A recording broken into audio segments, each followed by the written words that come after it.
אורך ימים משפיעהו ויראהו בישועתי. אורך ימים משפיעהו ויראהו בישועתי.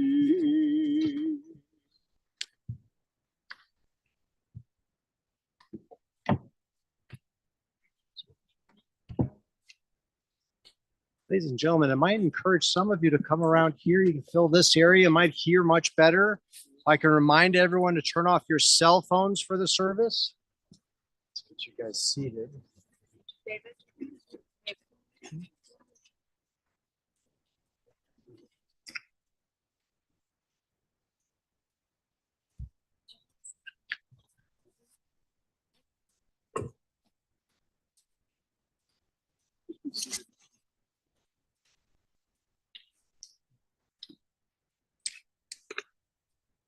On behalf of the family, I'd like to thank all of you for being here to honor this wonderful man. Later, we're going to hear his Hebrew name again, but he's got two very powerful Hebrew names, Abraham, Moshe. We'll talk a little bit later about the beautiful connection to this week's Torah portion. I'd like to start first with a very misunderstood psalm, the 23rd Psalm, Mizmor LeDavid. In America, it's associated with funerals because it speaks about lying beside green pastures. But we sing it on Shabbat because it talks about having rest in a spiritual way, that we all need to recharge on Shabbat. We believe very much in the life of the soul, the nefesh, that it never stops. It doesn't die, just our bodies. And our souls continue on through our children and our grandchildren and through the things that we've done in the world. And Arthur did a lot of things in the world. Mizmor LeDavid Adonai Rohi Echsar Binodeshe Yarbitzeni Alme Menuchot Yenaleni Nafshi Yeshover Yancheni V'maglet Tzedek Leman Shemo Gam Kielech Teketz Al Mavet Lo Yira Ki Ata Imadi Shivatecha Umishanetecha Hema Yenachamuni Ta'aroch Lefanai Shulchan Neged Tishan Tavashemen Roshi Kosi Revaya Achta B'chesed Yirdefuni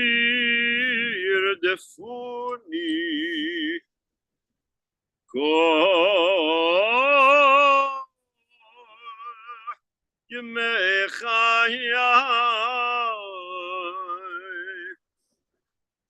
B'shaveti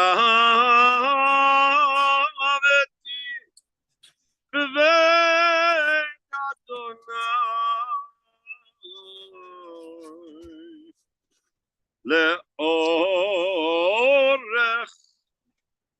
Leorech Yamim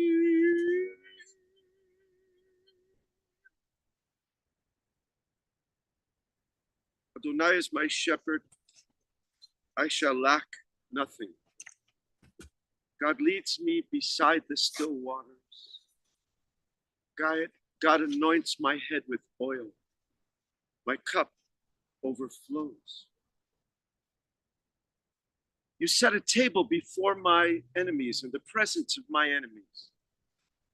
And yet, tov v'chesed, goodness and kindness shall follow me all the days of my life.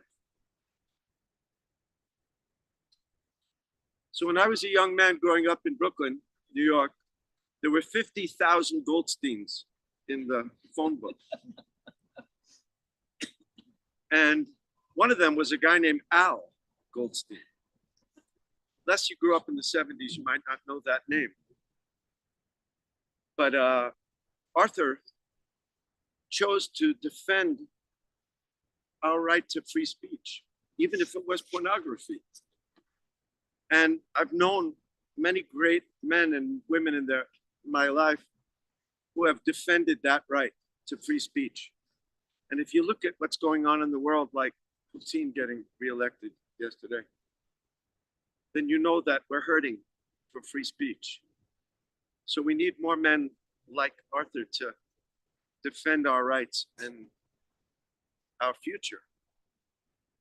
And when I look at his three beautiful daughters here and their husbands, I know they also have been fighting for freedom and free rights in our world, and especially here in our country. And they've produced this incredible brood of children that will carry on also that fight. I want to say to the entire family, many who have been good friends for a long time, to Cindy and David, and to Robin and Richard, and to Lisa and Richard, who I know especially well because Richard and I and his brothers grew up together, and his kids are my bat mitzvah girls, so I feel very close to them. And I'm glad that I could be here today with you all. I'd like to first call upon the sisters to come on up and say a few words, but before I do that, I just want to tell you that little connection. Yesterday was called Parshat Pikudei. It's the last Torah portion in the book of Exodus, Shemot in Hebrew. And what's so important about it is that Moshe, who was the greatest man that ever lived, the most honest man that ever lived, and for the slightest crime of hitting the rock instead of speaking to it, didn't get to go into the land of Israel. He was afraid that people would murmur and gossip and say, maybe the gifts that the people brought to build the sanctuary, that he took some of that. And so he gave an accounting of every single piece of gold and silver and jewelry, anything that came in to build the sanctuary. And when our father Abraham, before that, bought the piece of land in Israel right now that's very contested, Hebron, and he bought the cave to bury him and Sarah and the rest of our family. When somebody offered to give it to him, he said, no, I want to pay for it. And he charged him 400 shekel, which to us doesn't sound like that much. But Rashi said that's 2 years of a person's income that he paid for that burial site. So once again, it's the honesty and the braveness that the Jewish people show in the world that is so important, that Arthur represented.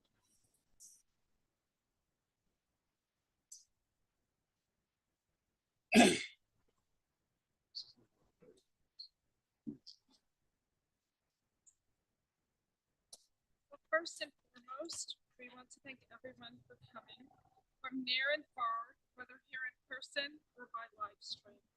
We are also very grateful to have amazing caregivers, the pets for their dogs, Waimima, Julia, Donna, Mary, Sonia, Danny and her sweet children, Ame and Ziki, Patrice and Jordan, and of course Stephen, who lived with our dad and tended to his needs for the last 5 years. Each of you had your own special connection. Each of you had your own special way of connecting with our dad. Arthur Myron Schwarz, otherwise known as Artie, Mr. Schwarz, Mr. S in Vegas, Hilda's husband, but to us he was Dad, or affectionately Dadsy. He was born on September 12, 1927, to Herman and Rose Schwartz of blessed memory. His father was in the dental supplies business, and his mother, who immigrated from England, was a homemaker. He and his sister Lucille, of blessed memory, grew up on the west side of Denver, across from Sloan's Lake, along with their dog, Buster, Oliver, Shalom, 10% human Schwartz. In his tight-knit community, he forged close and lifelong friendships, including Harold Rosen and Marvin Richmond. He earned his bachelor's in law degree from University of Denver in 1951, becoming the youngest practicing attorney in Denver. It is here that he began his successful career as a nationally recognized attorney and staunch advocate of the First Amendment. He met our mom, Hilda, on a blind date while she was living in Winnipeg. He courted her during their time apart by sending her the most beautiful love letters, which we still have. They were married at the Hebrew Educational Alliance in 1957. They began their adventures in life together on a honeymoon to Florida, Jamaica, and Cuba. Over the next 8 years, they grew their family, 3 girls with distinct personalities, who were raised to be independent and were taught that family is everything.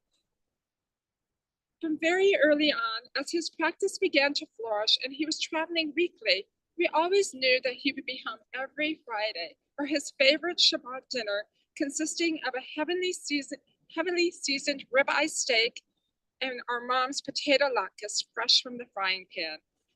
Our mom ran the house during the week, or really always, but when Dad was home, we knew we were 100% his focus. He loved taking us to the movies, sharing a bucket of buttery popcorn, and always enjoyed Sunday breakfast with the extended family, a tradition that has lasted for more than 55 years.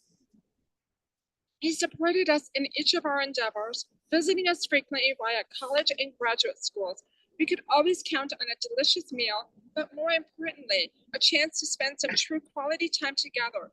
We all loved hearing about his cases, what city he was suing, his joy of winning cases, but he truly just wanted to hear about us and our lives. We would receive our monthly envelope of cash to pay for rent and living expenses, always with an enduring note of support, along with a warning that it was not to be used to get out of jail.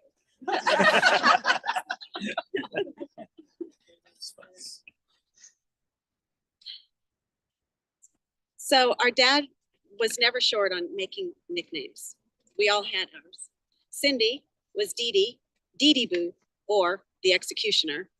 I was Robsy, Robin Gala Fortuna, or Fortunata, and Lisa was otherwise known as Baby Pish Magoo, BPM, Magoo, Bubba, and honestly, over the last few years, earned the title of General.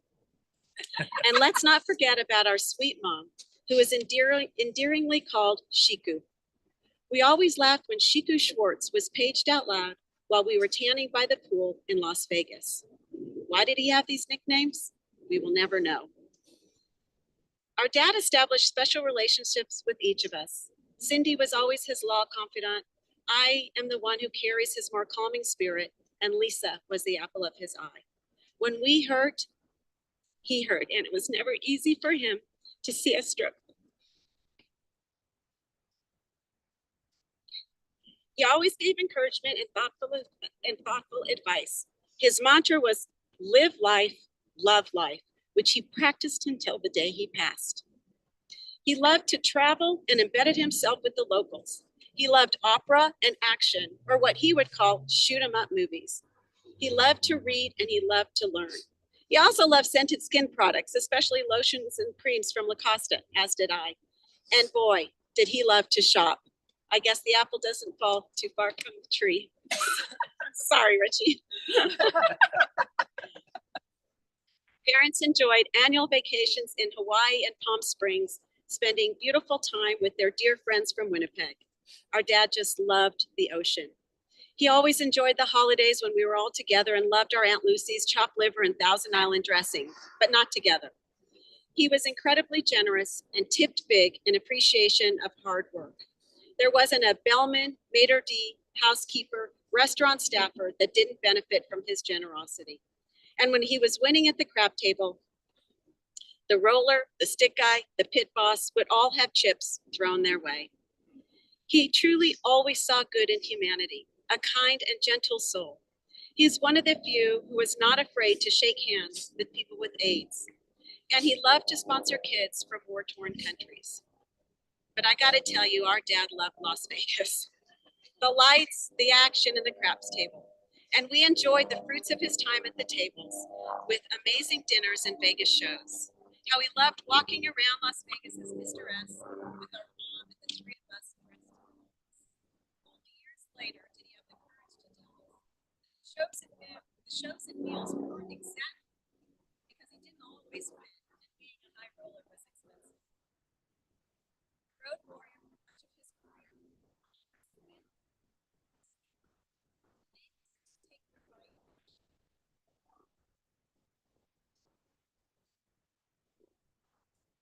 She instilled the dedication and commitment to family in us, and we became in their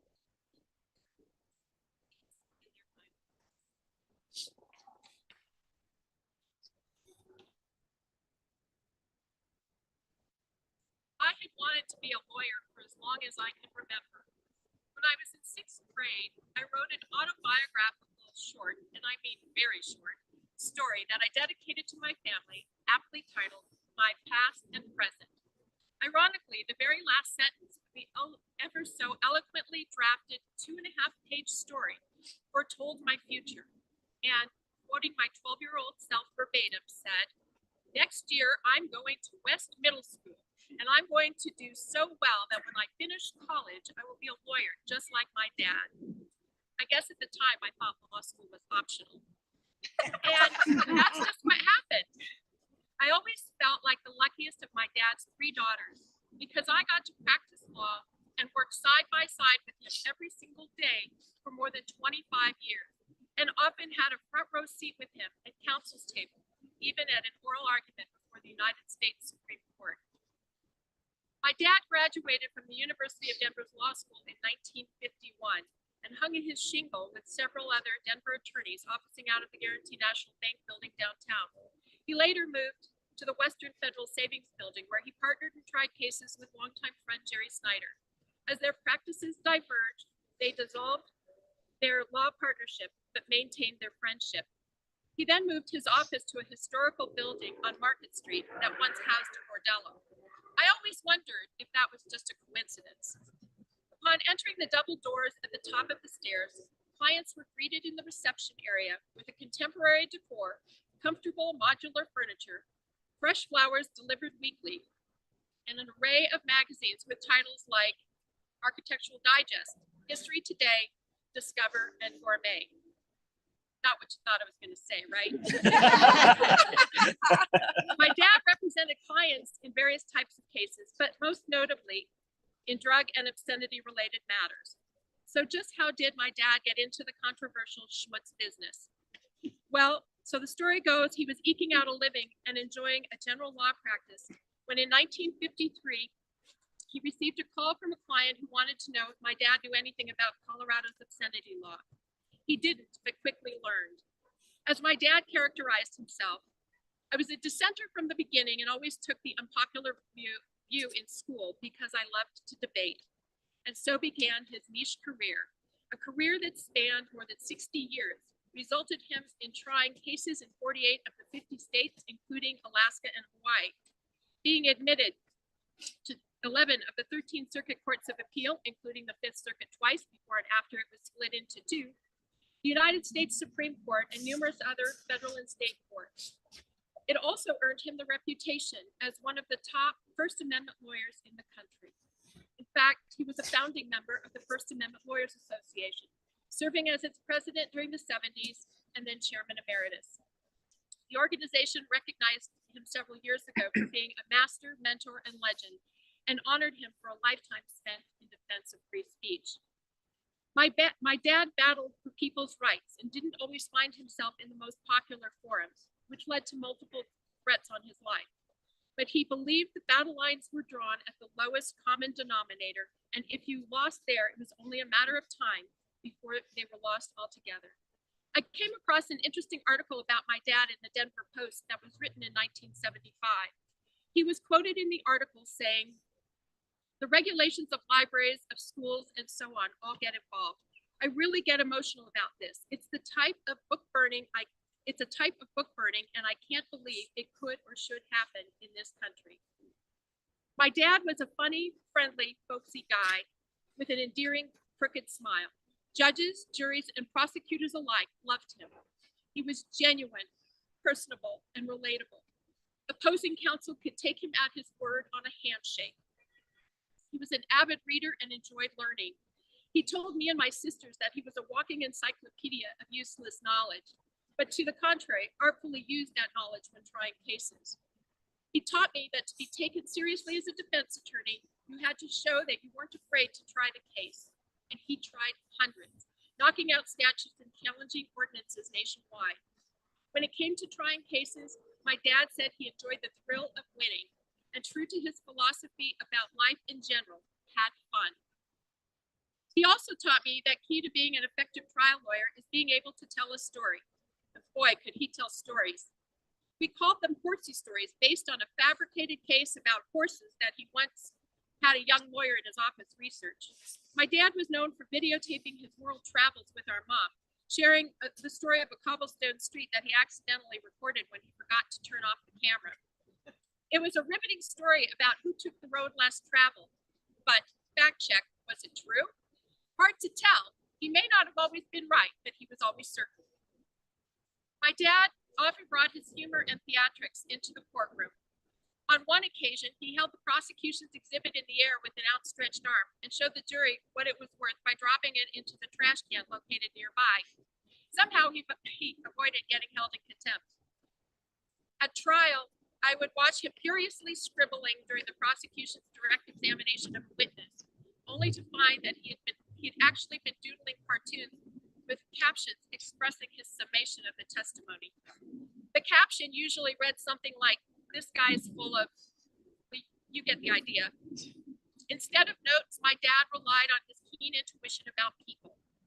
Some lawyers call this shooting from the hip, but he truly had a sixth sense about what the witness was going to say. I would cringe, anxiously holding my breath while he asked questions, but I listened intently as he masterfully and surgically took apart the testimony. I observed him on several occasions flip the testimony of a key prosecution witness, and in a Perry Mason-like "I did it" moment, he brought the witness to tears and got them to confess their wrongs. One witness wrote to my dad not long after the trial. She personally thanked him for getting her to realize she was capable of doing so much more for herself in life. She credited him with turning her life around and kept in touch with him for years after that. My dad's clients became personal friends of his too, sojourning with him throughout the state and across the country, fighting the good fight, as he called it. He believed in what he was doing, and even when the case seemed unwinnable, he would find a way. His arguments didn't rely on precedent, they were precedent setting. Michael Gross worked with my dad even longer than I did and knows exactly what I'm talking about. In an article for AVN magazine, Mike described my dad as a master at showing the jury the ridiculous nature of the government criminalizing speech involving our human sexuality. While my dad was a happy warrior in the courtroom, capable of cracking up even the most hard-boiled prosecutors, he was a relentless, ferocious fighter for free speech. Another colleague in that same article said that, above all, my dad's love of the First Amendment and his love of law were so contagious that it enabled him to make every courtroom he entered feel like it was his home, and everyone in that courtroom, whether friend or foe, to feel like a treasured guest. My dad loved what he did and believed it was right. He told me that he wouldn't retire until I made him. And with a heavy heart, at the age of 85, when I could no longer make the font on the computer large enough for his failing eyesight, he stopped practicing. But he never stopped learning. He stayed up to date on current events through television, listened to audiobooks, and his caregivers continued to read books, newspaper articles, and even the Colorado Lawyer to him every month, cover to cover. Thank goodness not one of those wonderful, trusted caregivers ever threatened to quit after having to read the Colorado Lawyer one page at a time. He listened intently on the television to the impeachment hearings, the slew of televised court cases, and even Judge Judy. My dad's reach was long and wide. He touched the lives of so many and truly made a difference during his lifetime, though he would never tell you that. I'm so proud of my dad and his colorful career, and I'm privileged to have been a part of it. My dad was a fighter, as much in the courtroom as during the last years of his life. He told me and my sisters that he lived for his girls. If he could have, he would have lived forever. He was with me the moment I was born, and I with him when he took his last breath. My sisters and I are ever so grateful for having the best dad a daughter could ever hope to have. Daddy, you are my inspiration. You are my mentor.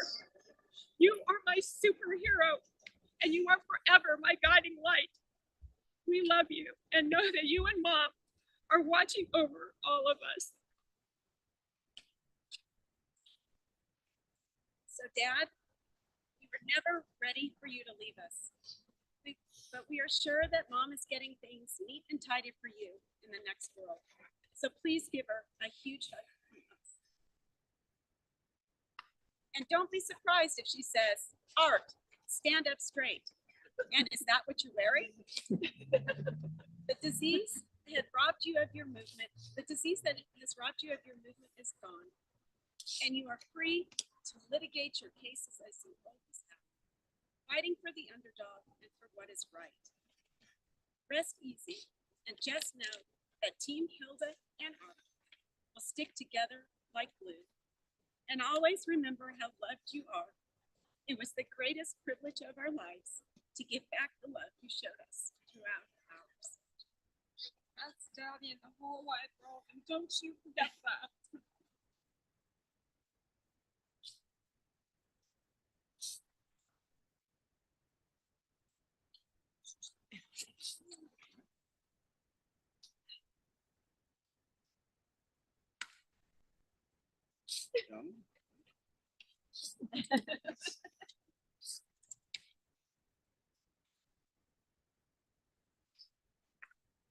No, the microphone's going on and off, so if I'm speaking and something comes on, please tell me to turn it down.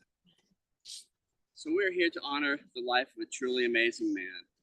You've already heard about Art, the father, husband, and lawyer. Yet the three of us have a different perspective as the three son-in-laws. From the moment you meet Art, you realize that he is a very special individual. This is a man who earned the reputation of being a trailblazing attorney fighting the First Amendment rights and a warrior in the courtroom. A man who, along with Hilda, raised three well-educated, strong, and independent women. Intimidated and fearing we could not possibly meet high standards, each of us was surprised and relieved to find a man who could not have been more welcoming, non-threatening, non-judging, immediately putting us at ease. The three of us learned very quickly that his sole requirement for us was to take care of his daughters, his most prized possessions, and to love them as he did. He embraced us and welcomed us into the family. But deep down, I think he was just glad to finally have some men hanging around the house. But seriously, we know how blessed we are to have married into the Schwarz family. They support us in every way and always look for an opportunity to make our lives easier. They loved and felled over their grandchildren.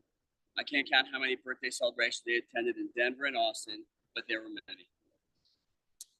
We can't talk about Art without mentioning his love for the finer things: shoes, ties, colognes, manicures, food, and fine wine. It's no surprise that he would see his clients in Beverly Hills as often as possible. And Malibu Clothiers was his favorite destination. Geo Trumper was his go-to cologne, now worn by all the Sperling men. He had a wonderful tie collection, second to none. A few may have accidentally made their way to Austin. Art, please don't think any less of me. We honor him today by wearing his ties. Jared, Gabe, Cameron, and the three of us. Over the years, Art was always there to provide guidance and wisdom when needed. In matters of importance, each of us has sought his opinion, and he would always give sound and simple advice. He spoke in a soft voice, but with a big message. And how he loved his daughters.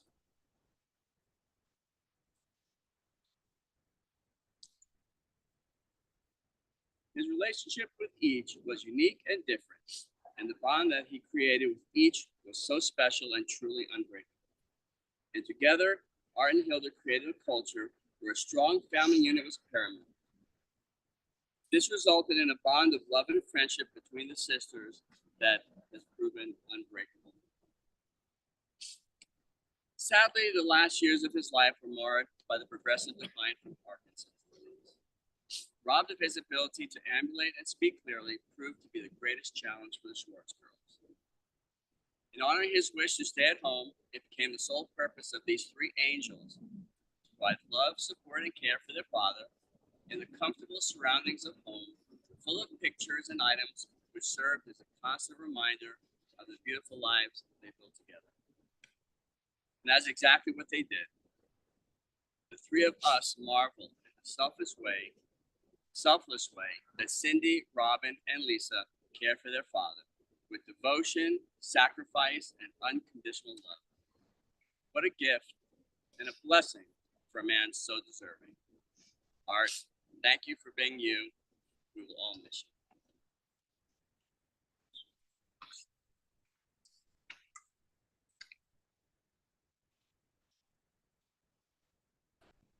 I know that my memories of my grandparents are much different than my parents. I'd love to hear from our grandchildren that are going to come up and say a few words.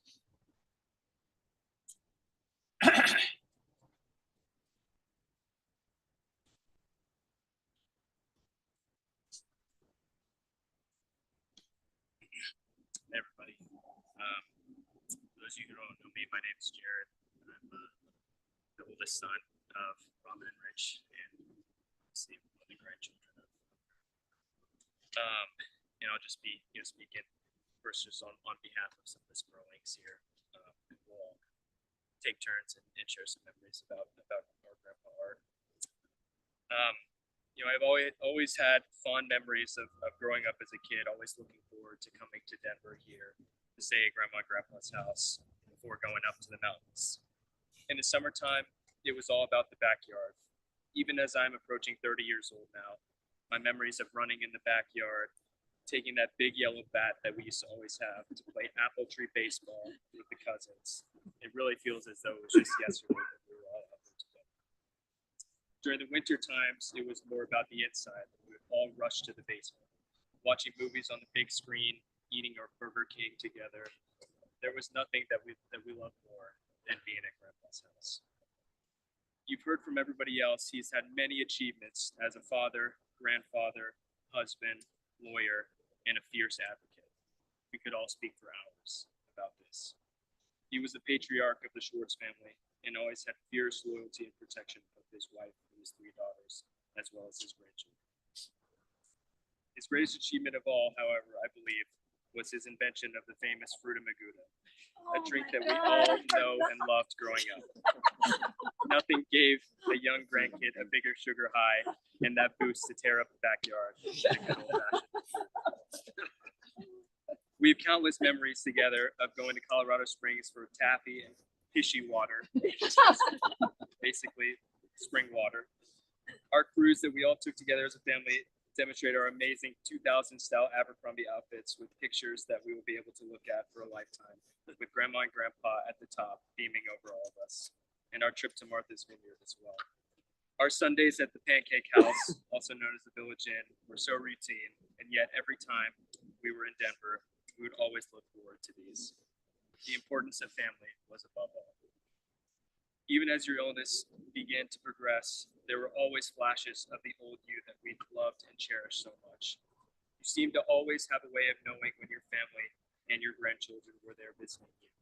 Whether it was a hard squeeze of one of our hands or singing your favorite old-time classics, he knew how to let us know that he was there, he was listening, and that he was happy.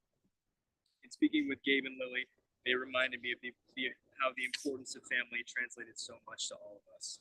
So much for Gabe that he decided to move to Denver, spend more time with our extended family before starting medical school. His favorite memories from there are the simplicity and routineness of Sundays. He would show up at Grandpa's house in the morning to help him get breakfast, and afterwards he would come back and just watch NFL games together all afternoon. He would assume what we called the position on the couch, with his feet up, sitting next to Grandpa. He also remembered the chaos that would ensue when we would turn his house into a workout gym so that we could exercise his body. And he'll always have those fond memories of his two aunts marching him down the hallway and back, singing Downtown by Petula Clark, while everybody sang along behind, and of course, Sweet Remy was trailing behind.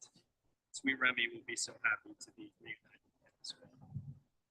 There's so much that our grandpa taught us, but most of all, he instilled the strong values of fighting for the right of others and the importance of our strong Jewish identity. He was a fighter in his law practice, for his family, and for himself all these years in his tough battle with Parkinson's. He was so proud of all his grandchildren, beaming with joy as each of us continue to accomplish our goals and dreams. We will cherish the memories of him and Grandma Hilda forever, and I'm just so happy that he is reunited with her. Cheers.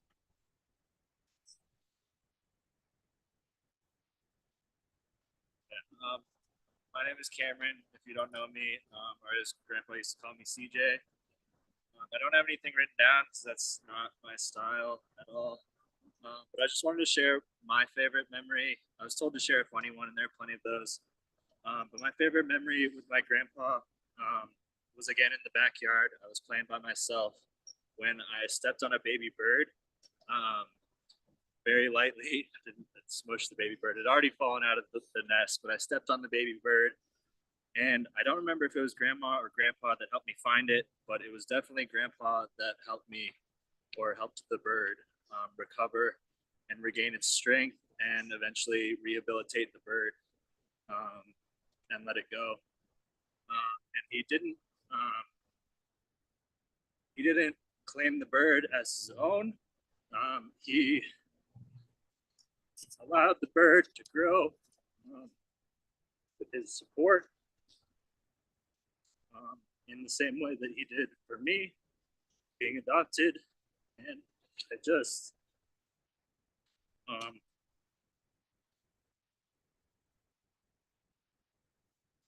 have a lot of really fond memories of him supporting me in a way that at the time it didn't feel like I was getting very much of, and I just miss him.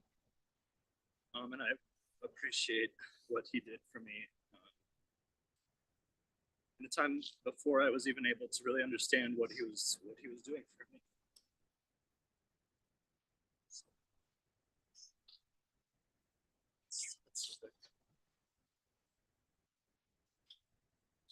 I was always in awe of Poppy's career. Hearing stories of how he went to the Supreme Court and traveled across the country always inspired me. One time, my family visited the Rodeo Hotel in LA, and the bellman vividly remembered Poppy and shared how he helped his daughter get into law school. Poppy and I bonded over politics. Whenever I visited him, we always had CNN. In high school, I competed in speech and debate, and each weekend at breakfast, I would share all of the topics I talked about, from Chinese politics to US economics. Poppy would always have some reaction, a little smile, a little smirk, a little crazy.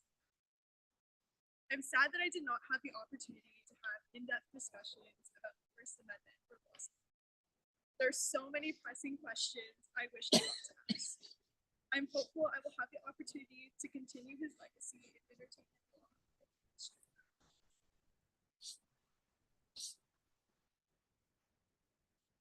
As the youngest grandchild, I was unable to experience Poppy in the town, but I was lucky to grow up just 3 blocks away from his house, where we would pick him up for Sunday morning breakfast and go over to exercise as we blasted Downtown by Petula Clark.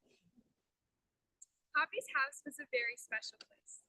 Each time I went over to visit, I would give Grandpa a hug and a kiss before bolting to the back corner of his kitchen, where you could find the finest collection of sweets, from Cadbury bars to Ghirardelli squares, and of course, chips ahoy.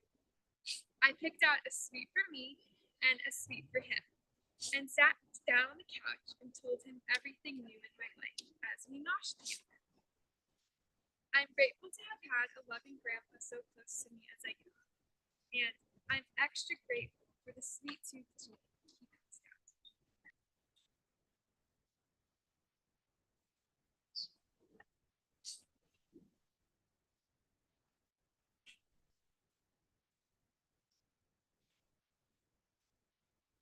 I find it interesting that anyone under 40 uses their phone and the rest of us have paper. I gotta learn. In just a moment, we're going to lower Art's coffin, and each one of us will have the chance to participate in a beautiful mitzvah, a commandment. It's not only a good deed, it's a commandment. It's called Chesed Shel Emet, the kindness of truth. And we're also going to tear the ribbons for the 3 daughters, which they will wear for the Shiva period.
These guys.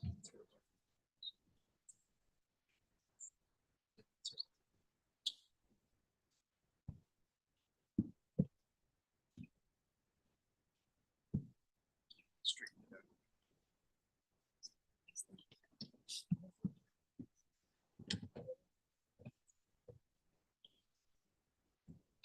So you take it out.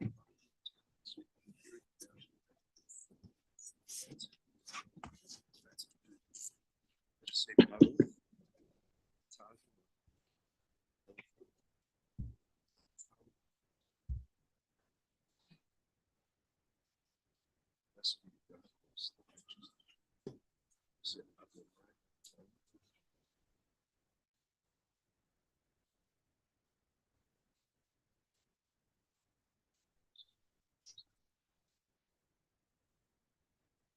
As I mentioned earlier, we tried to do the first one upside down.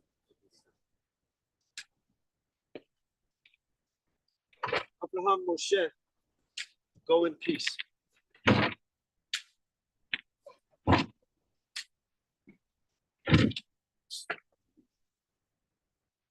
It's traditional to place the shovel back in the earth and let the next person take it if they can.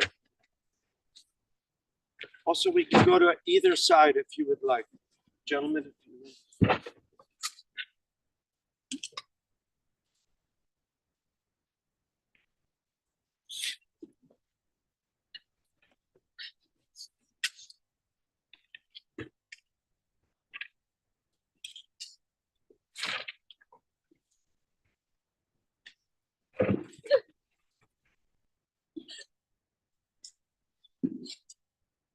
Shir Lamalot Esayna El Heharim Me'ayin Me'ayin Ezri meim Adonai Ose shamayim va'aretz Al yiten lamot raglecha Al yanu v'shomerecha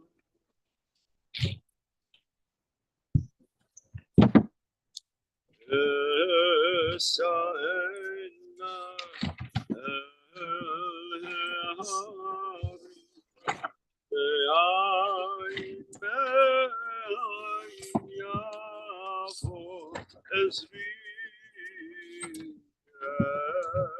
Esaena el hari be'ayin be'ayin yavo ezri meim Adonai ose shamayim va'aretz.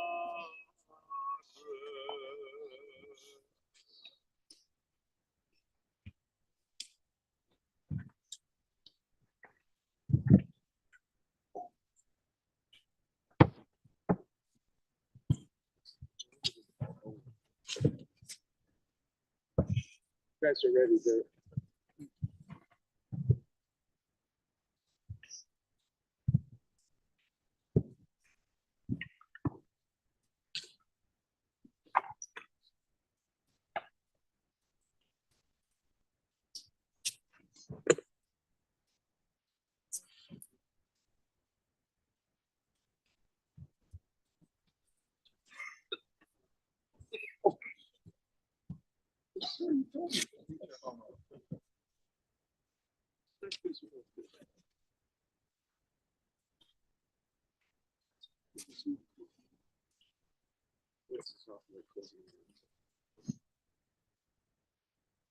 It's a wonderful tradition that we cover the top of the coffin before we say the Kaddish prayer. And before we do that, I'm going to chant several verses of what is known as Tziduk Hadin. One of our son-in-laws is a judge, and the word in Hebrew for judge is Dayan. And God is the ultimate judge. And this speaks about no matter how many years we have on earth, God still takes us. And not even 96 years seems enough to us. Hatzur tamim polo kichol derachab mishpat. El emunah v'yena ben tzadik v'yashar hu. Hatzur tamim bechol po al mi umaloma tifal.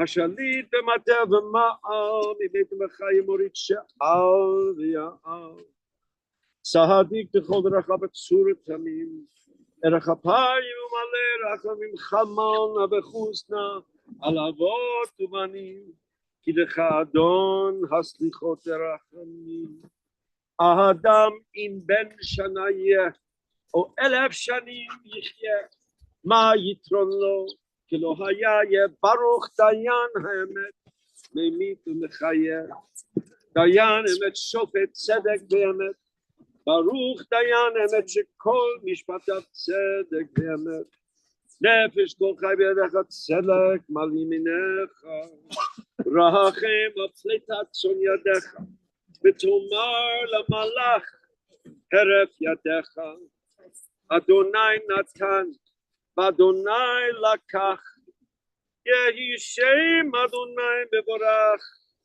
vehu rachum yichaper evon velo yashchit, v'hi balashiva bo velo ya'ir, kol chamato. The soul of life is in your hand, O God. Your might is filled with justice. Have mercy on those of your flock. Wondrous in purpose and mighty in deed. You see the way of mortals, giving to each of us according to your way and the fruit of their deeds. Adonai gives and Adonai takes away. Praised be the name of God. Please send comfort to your children who mourn, and may their sorrow be short. Al mekomo yavo shalom. Unto your resting place go in peace. Amen.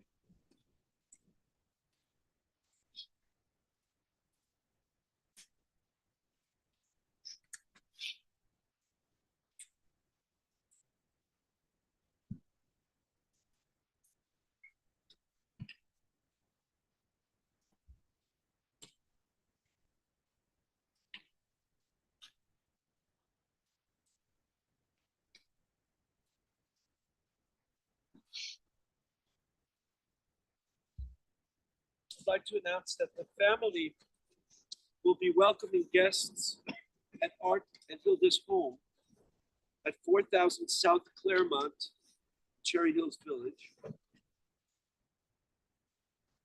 After the funeral today, and we'll be having a minyan this evening at 6 and tomorrow evening at 6 as well. Tomorrow from noon until after the davening. And your visits will be very much welcome.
Just a moment. For the first time, the family is going to say the Kaddish prayer. Does not say one word about death in the Kaddish. There's a beautiful story that God mourns also. And by saying, God, your name is great, we try to comfort God as well.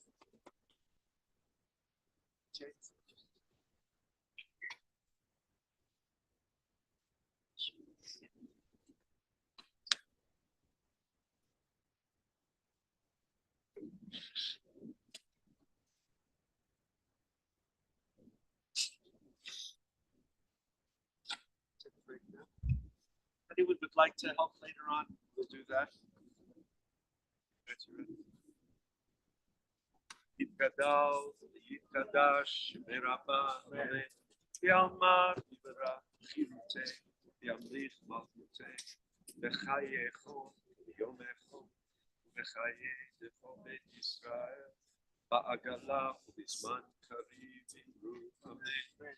Yehi Shmei Rama, Barach, Le'alam, Omel, Maya, Yibarach, Yishtabach, Yitpa'ar, Yitromam, Yitnaseh, Yithadar, Yithaleh, Yithalal, Shemere Kudesha, Bevichu, Le'ela, Minkol, Birchata, V'Shirata, Tushbechata, V'Nechamata, Damiran, Be'oma, V'Imru, Amen. Yehi Shlam Arava, Min Shemaya, Bechaim Aleinu, Be'alko Yisrael, V'Imru, Amen. Oseh Shalom, V'Imru, Yaseh Shalom.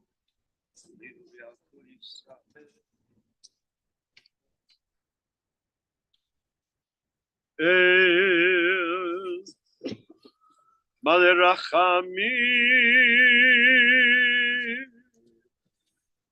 Shochem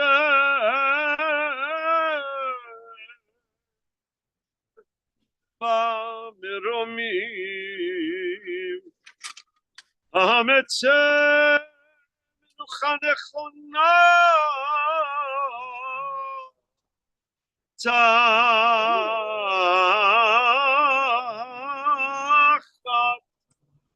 Kanfei HaShechina B'mahalot Kedoshim V'Yarim Kezar Arakia Mazehirim Et Nishmat Abraham Moshe Ben Chaima Kalman V'marat Rezel Shalach Leolamo Began Eden Oy Began Eden Tehei Menuchato Ana Baal Harachamim Hastirei Umeseiter Kanavech Liolami Utzeror Bitzror HaChaim Et Nishmato Adonai Hu Nachalato V'yanuach b'shalom al mishkavo v'nomar Amen. El Malei Rachamim, God exalted and full of compassion, grant infinite rest in your sheltering presence among all the holy and pure who have gone before, to the soul of Arthur Byron Schwarz, Abraham Moshe. Merciful one, we ask that our loved one find perfect peace in your embrace. May his soul be bound up in the bonds of eternal life. Let us say. We have the last beautiful tradition. It is called a shura. It's two lines facing each other that we accompany the mourners to their cars to go home. So we'd love for you all to make two lines. Jim will help us set it up. I want to thank you again for being here today. And we'll see the family at home. Please say after me these beautiful words of comfort that say, may you be comforted amongst all the mourners of Zion and Jerusalem. Hamakom Yenachem Etchem Betoch She'ar Avelei Tzion B'Yerushalayim.